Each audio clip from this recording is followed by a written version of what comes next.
declarando que la pena privativa de libertad impuesta al teniente general Leopoldo Fortunato Galtieri quedará agotada el día 20 de febrero de 1996 a las 24 horas, debiendo hacerse efectiva su libertad a las 12 horas.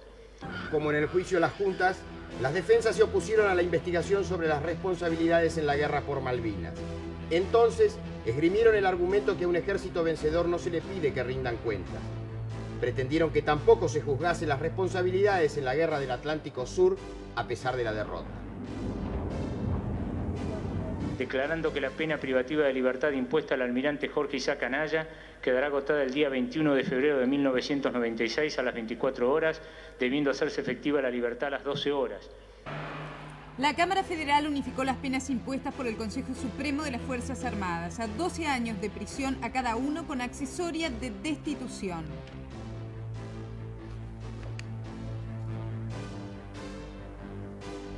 Declarando que la pena privativa de libertad impuesta al brigadier general Basilio Arturo Ignacio Lamidoso quedará agotada el día 22 de febrero de 1996 a las 24 horas, debiendo hacerse efectiva la libertad a las 12 horas. El tribunal halló innumerables negligencias en una guerra que costó 641 vidas y 1.208 heridos. No obstante, los errores de los máximos conductores trascendieron nombres de subordinados que demostraron valor y criterio militar.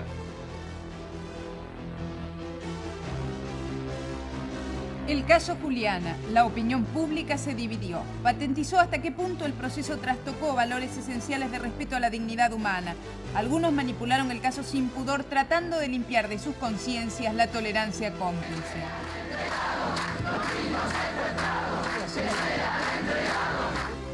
La menor fue finalmente devuelta al matrimonio Treviño. Pocos quisieron reparar en la diferencia entre el abandono de una criatura que luego es adoptada y el arrebato de sus padres legítimos.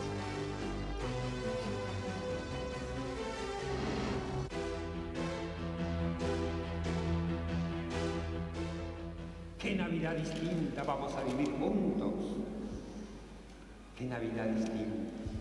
Pero realmente viviremos una Navidad para Dios, con Dios y en Dios, en el amor de ese niño que nace. Y después a lo largo del año lo iremos cuidando y lo haremos crecer en cada uno de nosotros y en la comunidad. Y después, en Semana Santa, ya veremos qué respuesta le vamos a poder dar. Su designación despertó un espontáneo repudio popular por los testimonios que lo involucraron en la desaparición de personas y su presencia en sesiones de torturas cuando Camps era jefe de la policía de la provincia. Pese a ser declarado persona no grata, fue ratificado como párroco de Santa Rosa de Lima. Jorge Rafael Videla, José Alfredo Martínez de Oz y Albano Arguindegui fueron procesados por el secuestro extorsivo perpetrado durante 1976 contra el empresario Federico Gutheim y su hijo Miguel. El juez federal Martín Irurzun decretó prisiones preventivas para los encausados, aunque luego Martínez de Oz recuperó su libertad por insuficiencia de prueba. Los exministros, compañeros de safari sudafricano, se contradijeron en sus declaraciones. La Cámara confirmó las prisiones preventivas de Videla y Arguindegui con embargos por 400 y 100.000 australes respectivamente.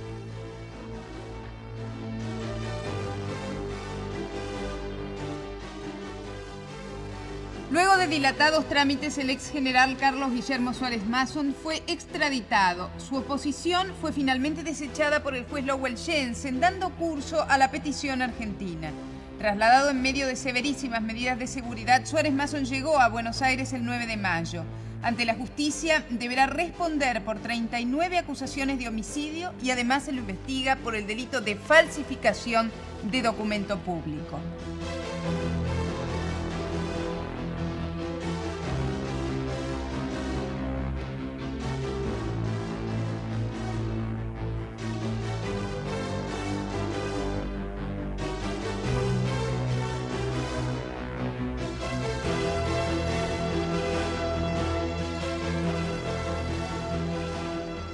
No existe, en definitiva, la figura de instigación porque existe también un error de interpretación, una deformación de lo que es el militante político que ha pertenecido a nuestra corriente. El dirigente de la organización terrorista Montoneros fue condenado a 30 años de prisión. Se le adjudicaron responsabilidades en el atentado que se perpetró en pleno centro de la ciudad contra el empresario Francisco Soldati y en el que también pereció su chofer. Esta condena se suma a la cadena perpetua que se le impuso en 1987 por el secuestro de los hermanos Jorge y Juan Born. Argentina y Brasil dieron nuevos pasos en el proceso de integración. Como en las anteriores gestiones, también fue invitado el presidente uruguayo Julio María Sanguinetti. Sarney y Alfonsín, con el objetivo de generar un espacio económico común como paso previo a un mercado común regional, firmaron protocolos referidos a siderurgia, transporte terrestre y expansión del comercio, y se hicieron agregados a los ya suscriptos sobre bienes de capital y alimentos.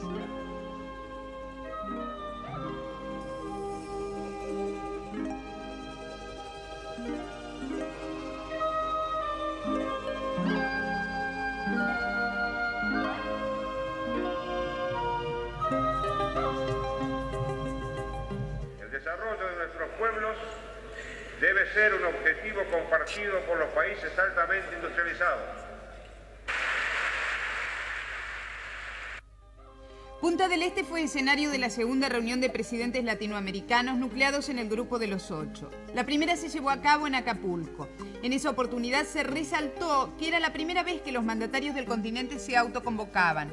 Esto tenía una lectura de cierta autonomía sobre el liderazgo norteamericano en la región.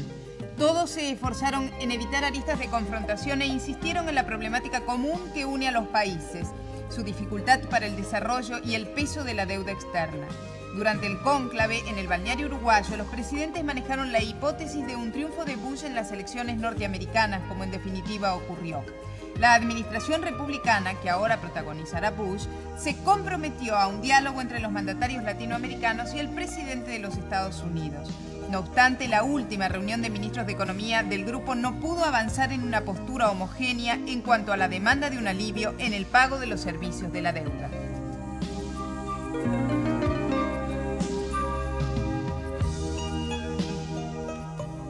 Con un país cuya economía pareció tocar fondo, el gobierno del APRA debió maniobrar en un cuadro político complejo, donde el acoso de la guerrilla y el accionar represivo de las Fuerzas Armadas mantuvieron al Perú en un baño de sangre. La inflación llegó al 1000% y el presidente Alan García debió cambiar su ministro de Economía.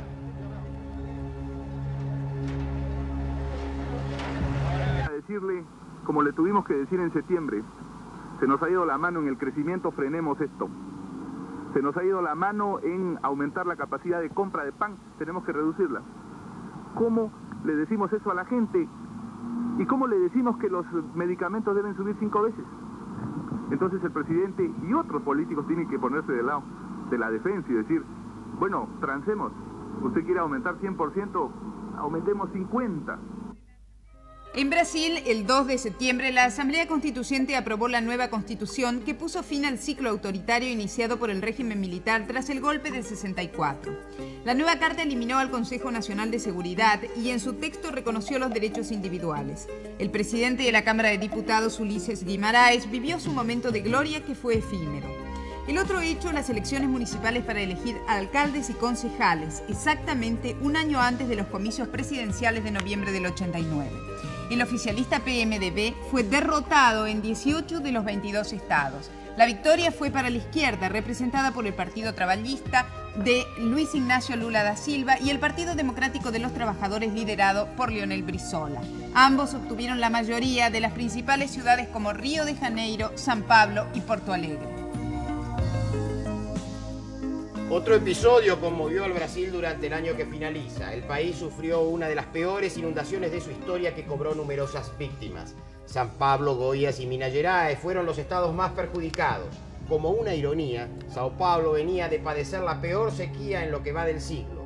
Las lluvias fueron recibidas como una bendición durante las primeras semanas. Después, los campos quedaron anegados, las comunicaciones interrumpidas y la economía sufrió grandes pérdidas. El sorprendente éxito de la oposición en las elecciones presidenciales de México se convirtió en una amenaza para el dominio casi absoluto que por 70 años ejerció el gobernante Partido Revolucionario Institucional. El Frente Democrático Nacional, liderado por Cuauhtémoc Cárdenas, tuvo un considerable avance y alcanzó el segundo puesto, sobrepasando al conservador Partido de Acción Nacional, que tradicionalmente ocupaba ese lugar. La oposición conquistó casi el 50% de los votos y el candidato triunfante, Carlos Salinas de Gortari, fue acusado de hacer fraude. Poco después asumió la presidencia. Y hacer guardar la constitución política de los Estados Unidos mexicanos y las leyes que de ella emanen. En Colombia, la violencia siguió durante el 88. El gobierno continuó su lucha contra el tráfico de drogas con escaso éxito. Los narcotraficantes, que manejan considerables fortunas, parecen estar enquistados en los más altos estratos del poder. Algunos jefes de la mafia viven en mansiones palaciegas a las que se han convertido en verdaderas fortalezas y manejan sus propios ejércitos privados. Su poder económico es tan grande que llegaron a ofrecer pagar la deuda externa de Colombia a cambio de que no fueran extraditados a los Estados Unidos algunos de sus jefes más encumbrados. El aumento de la guerra sucia y el fracaso de los intentos oficiales y privados de lograr la paz caracterizaron al año 88 en Colombia en materia de violencia política. Estadísticas oficiales indicaron que entre el 1 de enero y el 30 de noviembre se perpetraron 2.960 asesinatos de índole política. Los 144 grupos paramilitares ultraderechistas que según el gobierno existen actuaron preferentemente auxiliando a la guerrilla. Y estrujando la puerta, llegaron y casi que la tumbaron. En Venezuela fue reelecto Carlos Andrés Pérez, obtuvo casi el 52% de los votos. Es impresionante la demostración popular que estamos viendo en Maracaibo. El pueblo zuliano también está bravo. Una emoción que en un momento dado sentí que el corazón no me cabía en mi pecho. Y algún compañerito que iba al lado, de muchachos, y una escuela que esté en ruinas. No es posible.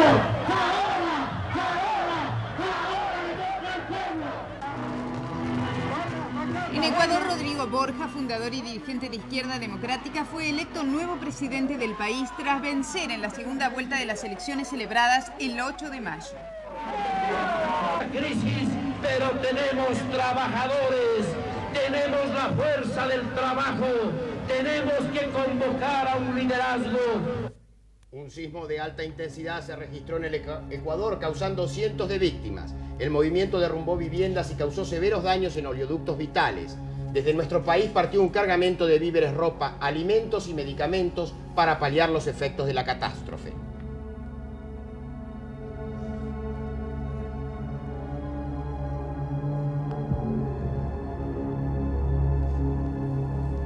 El modelo económico para el Ecuador aspira.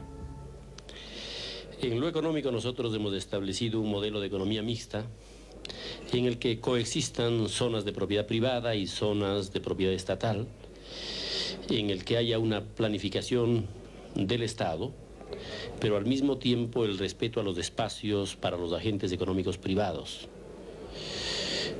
Es decir, es el típico modelo de economía mixta.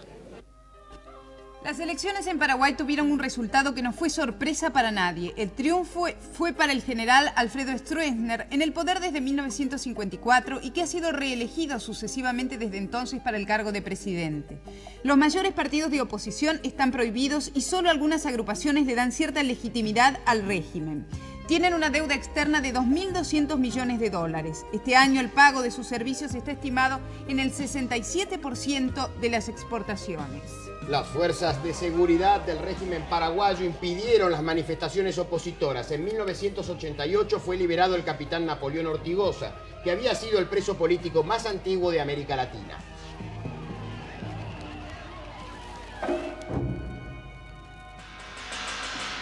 Nadie retrocede ante la libertad.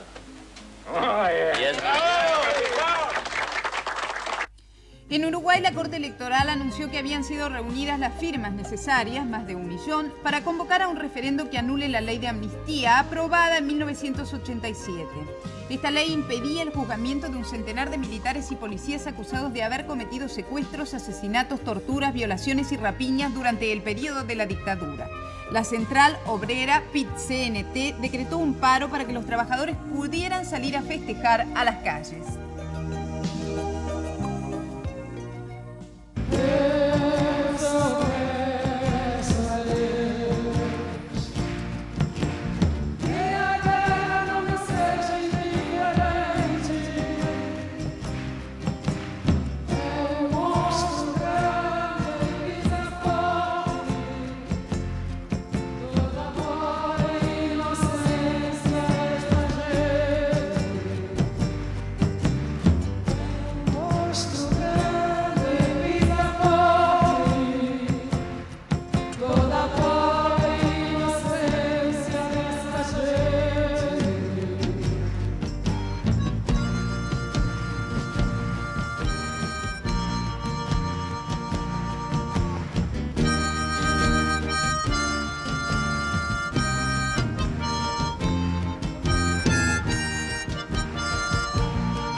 Este povo não esqueça facilmente.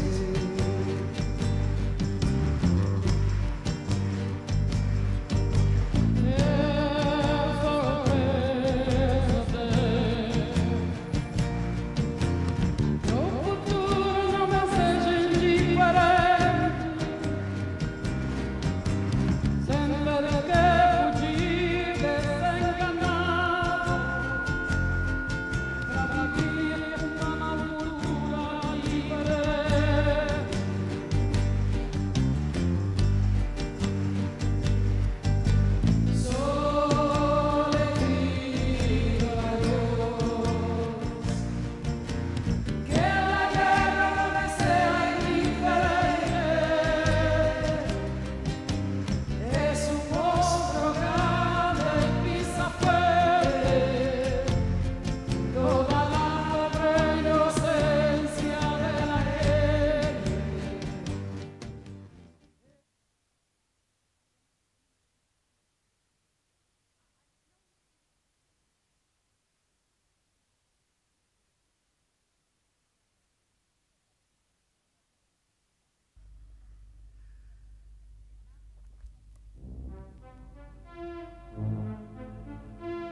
Más de 300 palestinos murieron baleados por las tropas de ocupación israelí en Gaza y Cisjordania durante el 88.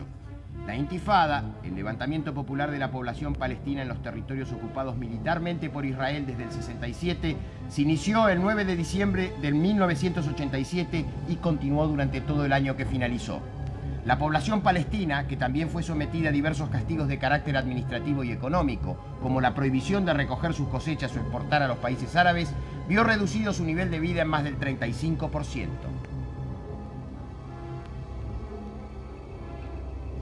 La Intifada influyó en las elecciones parlamentarias de Israel. Crecieron los votos de los sectores más radicalizados de la derecha. Los comicios significaron un virtual empate del Partido Laborista y la coalición conservadora Likud. Pero el crecimiento de los pequeños partidos religiosos ultranacionalistas otorgó una ventaja al sector derechista al convertirlo en árbitro de la situación. Simón Peres era partidario de una conferencia internacional para llegar a un acuerdo pacífico en Gaza y Cisjordania. Yamir, en cambio, se había manifestado inflexible en todo momento. El rey Hussein de Jordania anunció su desvinculación de los territorios ocupados. El Consejo Palestino se reunió entonces y proclamó la creación del Estado palestino. Al mismo tiempo, el líder de la Organización para la Liberación de Palestina, Yasser Arafat, anunció el reconocimiento del Estado de Israel, lo que nunca antes había sido hecho.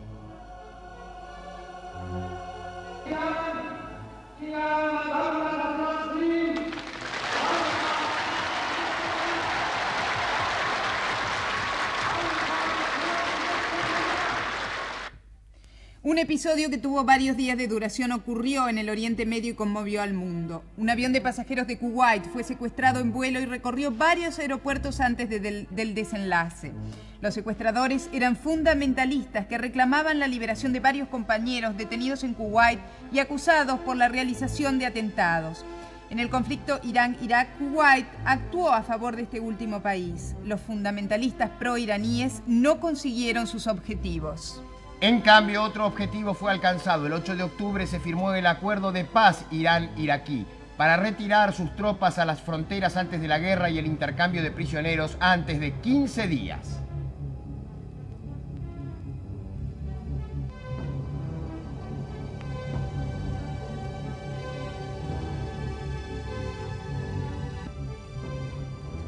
El número 655 quedará como un recuerdo de horror en la mente de todos los iraníes. Era el del vuelo de Iran Air de Bandar Abbas a Dubái, que terminó trágicamente derribado por un misil del crucero norteamericano Vincennes. Otro número, el 290, es el total de muertos entre tripulantes y pasajeros del avión. Tampoco será olvidado. El capitán del crucero estadounidense habló de un error.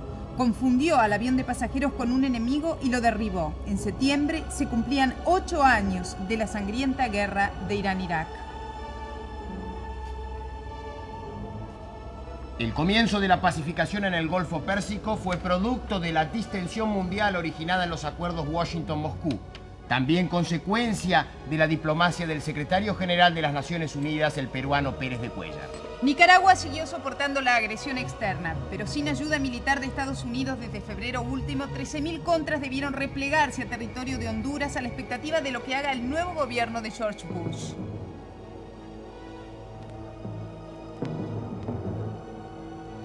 Se garantiza que todas las personas que por motivos políticos o de cualquier otra índole hayan salido del país puedan regresar a Nicaragua e incorporarse a los procesos políticos, económicos y sociales sin ningún tipo de condicionamientos más que aquellos establecidos en las leyes de la República.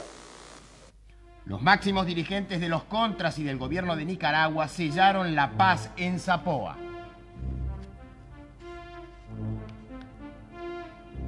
El Congreso norteamericano no aprobó una nueva ayuda militar para los contras reclamada por el presidente Reagan. Esta decisión posibilitó una salida negociada antes que una solución bélica.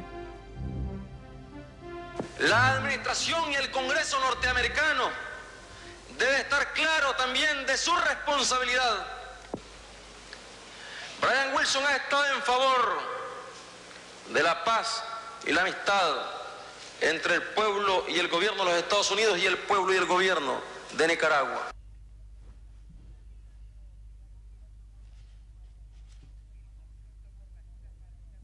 El conflicto por las Islas Malvinas volvió a ocupar el primer lugar entre las preocupaciones de la Argentina, con una enérgica reacción del gobierno ante la decisión del Imperio Británico de enviar contingentes de tropas y materiales bélicos al archipiélago.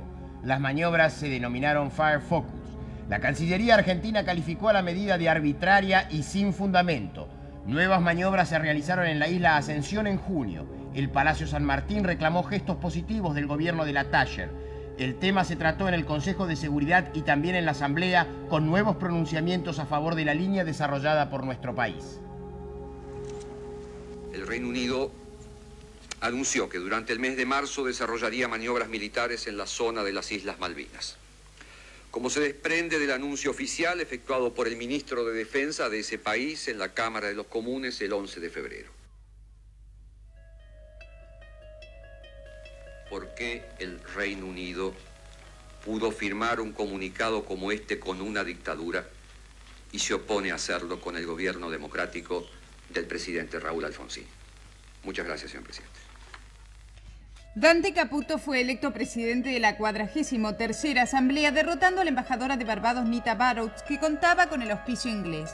La presidencia es considerada el segundo puesto en importancia del organismo internacional. El representante argentino accedió con el apoyo de naciones latinoamericanas, africanas y del bloque oriental. En su primer discurso afirmó que el problema del sur no es la deuda o el comercio, sino el desarrollo, cuestión prioritaria para el norte. Asimismo, reflexionó sobre las tensiones internacionales que ocasiona el tema de la deuda en el tercer mundo. Sobre fin de año tendría la primera entrevista con un representante británico por Malvinas. Marcel Lefebvre, un obispo integrista en conflicto permanente con Roma, desoyendo la petición de Juan Pablo II y la suspensión que pesa sobre él, ordenó obispos en su seminario de Caen, Suiza. El prelado francés insistió en negar la libertad de conciencia del cristiano, su oposición al ecumenismo y las reformas del Concilio Vaticano II y la sumisión del Estado a la Iglesia.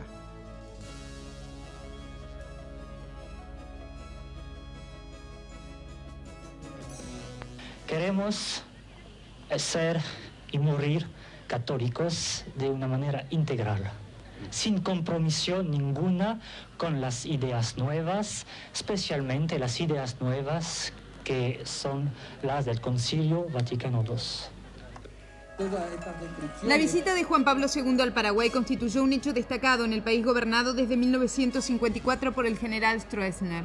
La apertura política insinuada se cerró no bien el avión papal despegó del aeropuerto.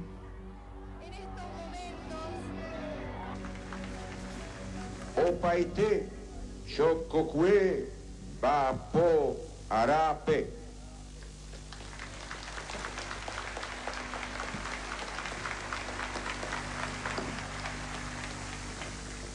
Vosotros y vuestras familias sabéis lo que significa sembrar la semilla en la tierra.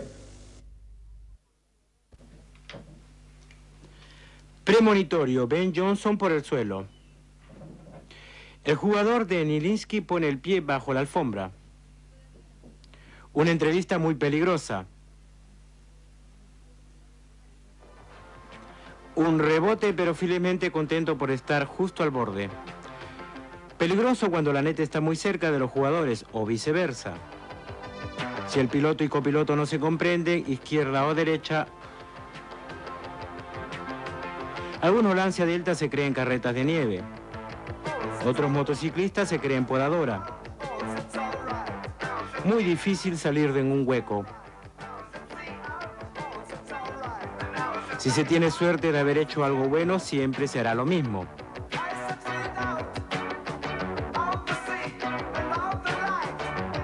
Si se pierde una rueda, mala suerte, pero lo más inquietante es cuando esta va más rápido que el auto.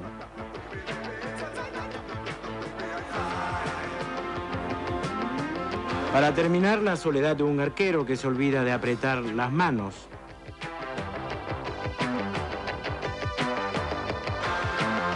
Lo más terrible es cuando un arquero se deja hacer un túnel por su propio defensa. Estas fueron algunas miserias del 88.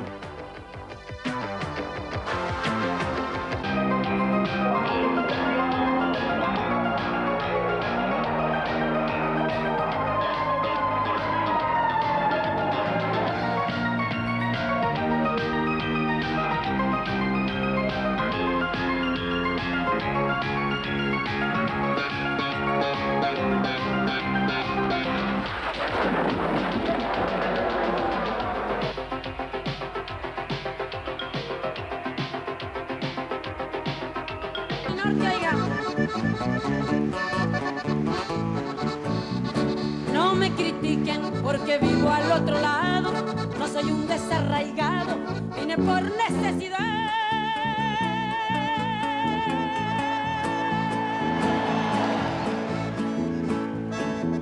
Ya muchos años que me vine despojado, mis costumbres no han cambiado, ni mi nacionalidad.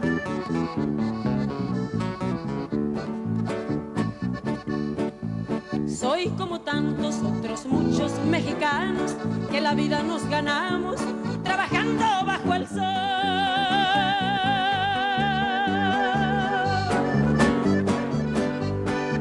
Reconocidos por buenos trabajadores que hasta los mismos patrones nos hablan en español. Cuando han sabido que un doctor o un ingeniero se han cruzado de braceros porque quieren progresar,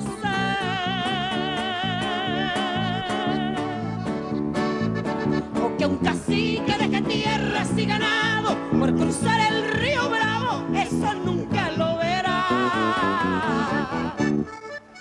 ¡Ay, échale manito!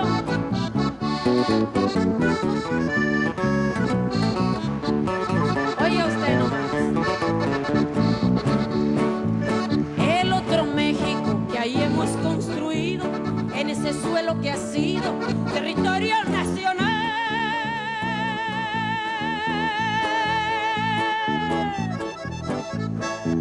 es el esfuerzo de todos nuestros hermanos y latinoamericanos que han sabido progresar.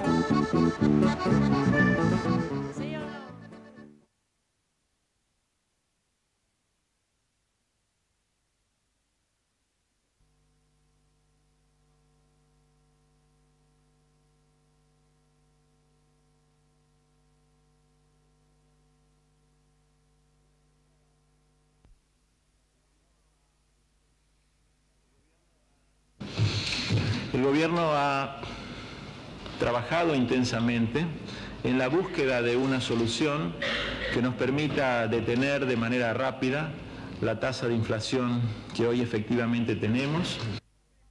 El registro de inflación en agosto fue del 27,6%. El más bajo del año después del plan primavera fue del 5,7% en noviembre. A diferencia del austral, este fue concertado con los sectores empresarios. La Unión Industrial, la Cámara de Comercio y la Secretaría de Comercio Interior son los responsables de la marcha de los precios. Hay control sobre el dólar y las tarifas que tienen topes mensuales.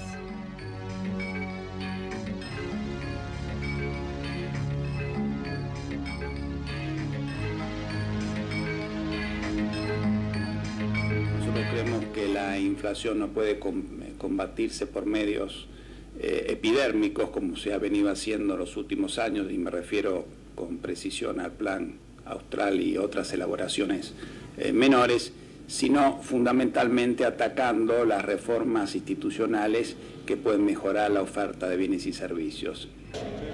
Otro capítulo del Plan Primavera fue insistir en el recorte del gasto público, reducción de los parques automotores para funcionarios, eliminación de 2.500 líneas telefónicas del Estado, disminución del número de comitivas y viáticos. Se estima eso en un ahorro de 400 millones.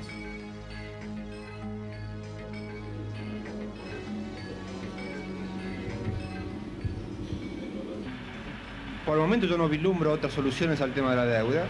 Sin embargo, creo que han cambiado bastante las perspectivas en el escenario internacional. Los países centrales hoy reconocen mucho más el problema de la deuda que lo reconocían hace 2 o 3 años. Y yo creo que estamos cerca de empezar a encontrar soluciones definitivas. Este año logró negociarse un crédito por 1.252 millones de dólares concedido por el Banco Mundial. El organismo gestionó además un préstamo puente por 500 millones para que Argentina se pusiera al día en sus pagos y fue la llave para un nuevo acuerdo por otros 1.250 millones de dólares otorgado por el Fondo Monetario Internacional. Condición del préstamo fue la apertura de la economía. Todos coincidimos en que la exportación es un elemento básico que nos permitirá acceder a otros mercados y dinamizar nuestro desarrollo. Las exportaciones industriales alcanzaron a los 2.200 millones de dólares, el saldo de la balanza comercial a 3.000 millones, un superávit que triplica el de 1987. Activos financieros como los títulos públicos ajustados por índices de precios fueron los de máximo rendimiento. En orden decreciente se ubican los ajustables por dólar y las acciones. Las inversiones del año fueron la construcción de una planta de tubos de acero por valor de 600 millones. La inversión productiva arañó 11 puntos del Producto Bruto Interno. El Producto Bruto Interno, sumatoria de todo lo que se produce, orilló el 1,5%. Se advirtió asimismo una recuperación de la actividad a partir del mes de octubre. Que nunca.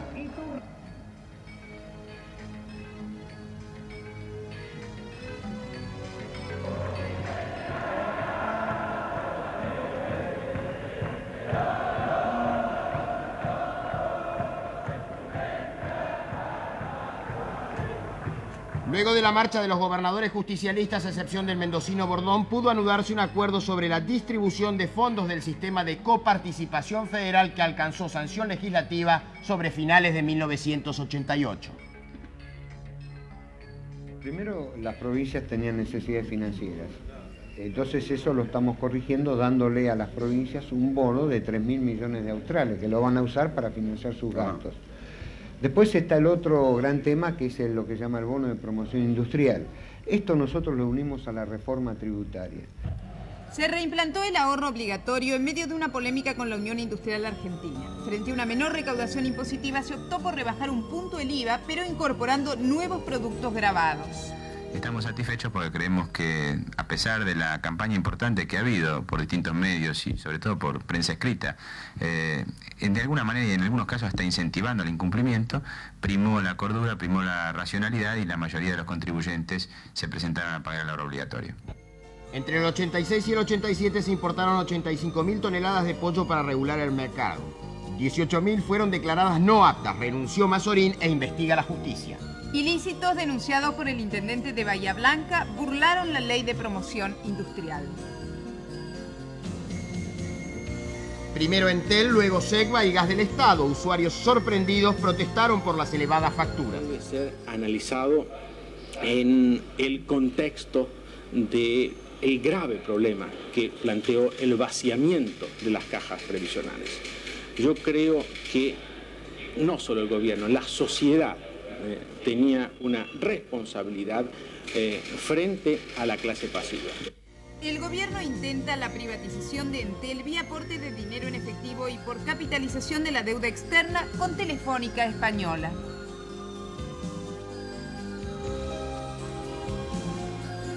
Respecto de la privatización del 40% del capital accionario de Aerolíneas Argentinas y la posibilidad de acuerdo con SAS, se decidió llamar a licitación internacional ante las protestas de la oposición. Y la carta de intención realmente se concrete.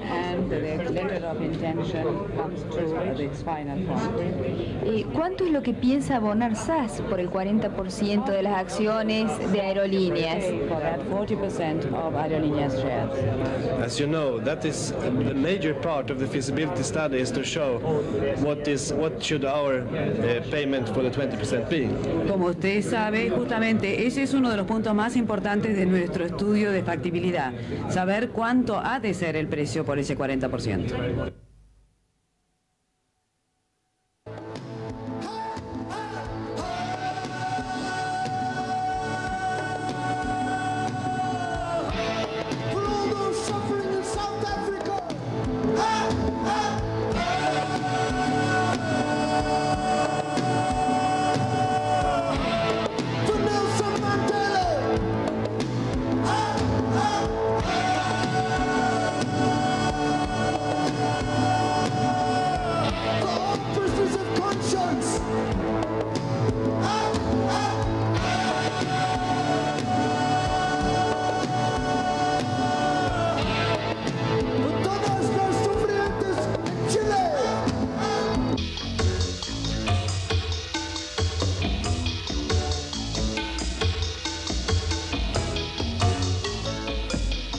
Todos los seres humanos nacen libres e iguales en dignidad y derechos, y dotados como están de razón y conciencia, deben comportarse fraternalmente los unos con los otros.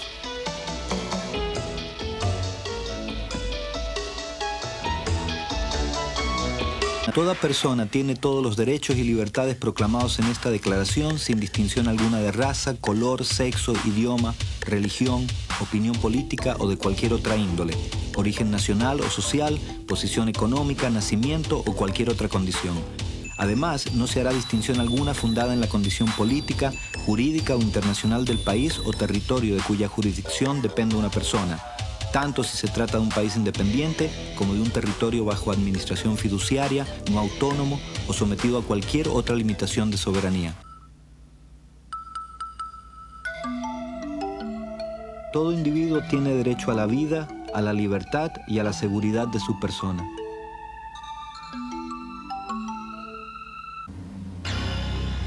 Nadie será sometido a torturas, ni a penas o tratos crueles, inhumanos o degradantes. ¿Por qué estar aquí bailando solas? Porque hay tristeza en sus miradas.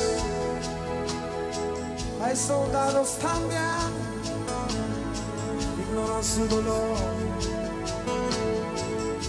porque desprecian el amor. Bailan con los muertos, los que ya no están, amores invisibles dejan de danzar. Bailan con sus padres, sus niños también, y con sus esposos en soledad, en soledad.